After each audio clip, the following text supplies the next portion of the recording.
Uma equipe sem patrocinadores, comprada por 1 libra, o preço de um café, e ainda assim venceu 5 das 6 primeiras etapas de 2009. Na que não venceu, terminou em terceiro. Alguma coisa nesse carro era diferente. Ferrari, Renault e Red Bull apresentaram protestos formais já na Austrália, primeira corrida do ano. BMW e McLaren se juntaram à briga depois. A FIA analisou o caso e aprovou. O que chamavam de trapaça estava legal. Em 2009, a Fórmula 1 aplicou um novo regulamento técnico. O difusor tinha um limite rígido de 175 milímetros de altura. Passou disso, era veto. E todo mundo aceitou. Todo mundo, menos uma equipe em Brackley que ainda nem tinha nome. Asas maiores? Proibidas. Mais downforce com o mesmo orçamento? Impossível. E o limite do difusor estava lá. Só que não era o único limite. Tem um detalhe sobre como a Brown viu o que ninguém viu.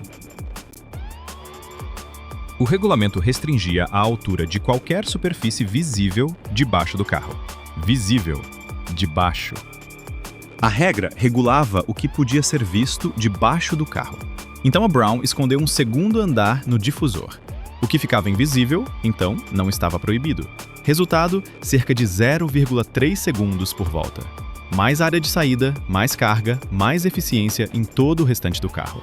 O difusor abriu a porta. O carro inteiro entrou correndo. Só que quem leu o regulamento primeiro não foi a Brown, foi a Honda. A ideia até se espalhou, mas ninguém deu bola. A mesma montadora que gastou centenas de milhões e vendeu o projeto por 1 libra.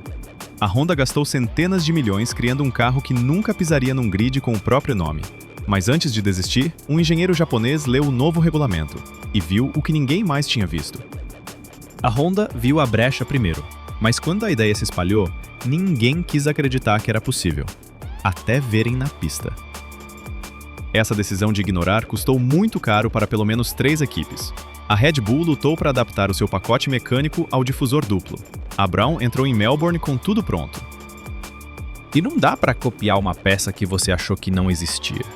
Mas tem alguém que sabia exatamente o que era aquela peça. E escolheu deixar passar, por interesse político. Max Mosley, o chefão da FIA na época, tinha um problema maior que a Brown. A briga dele era com as equipes que desafiavam o poder da FIA. Por que a FIA baniu uma peça da Renault no meio do campeonato e com a Brown fez o oposto? Em 2006, a Renault criou um amortecedor de massa, conhecido por Mass Damper.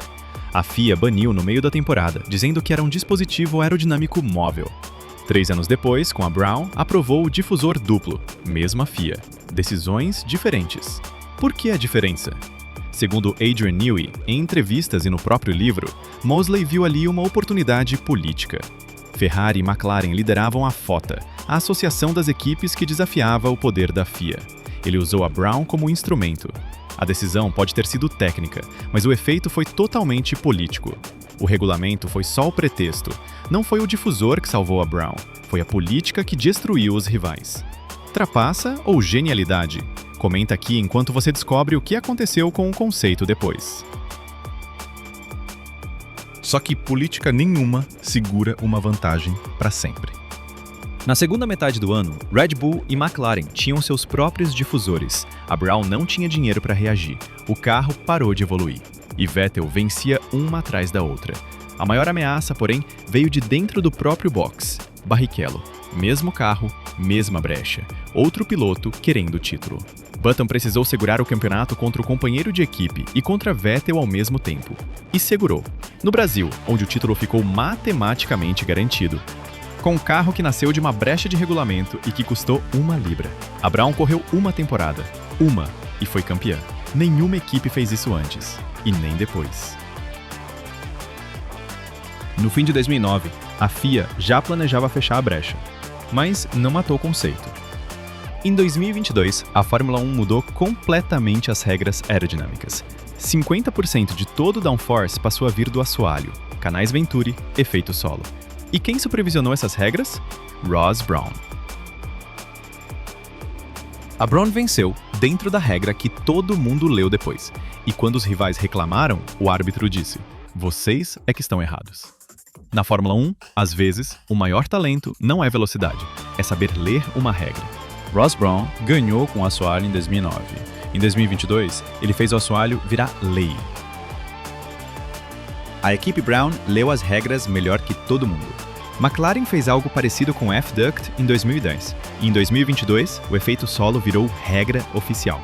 Confira esses dois casos clicando nos cards aqui acima. Se quer mais histórias assim sobre Fórmula 1, deixe seu like e se inscreva no canal para não perder as próximas histórias. Até mais!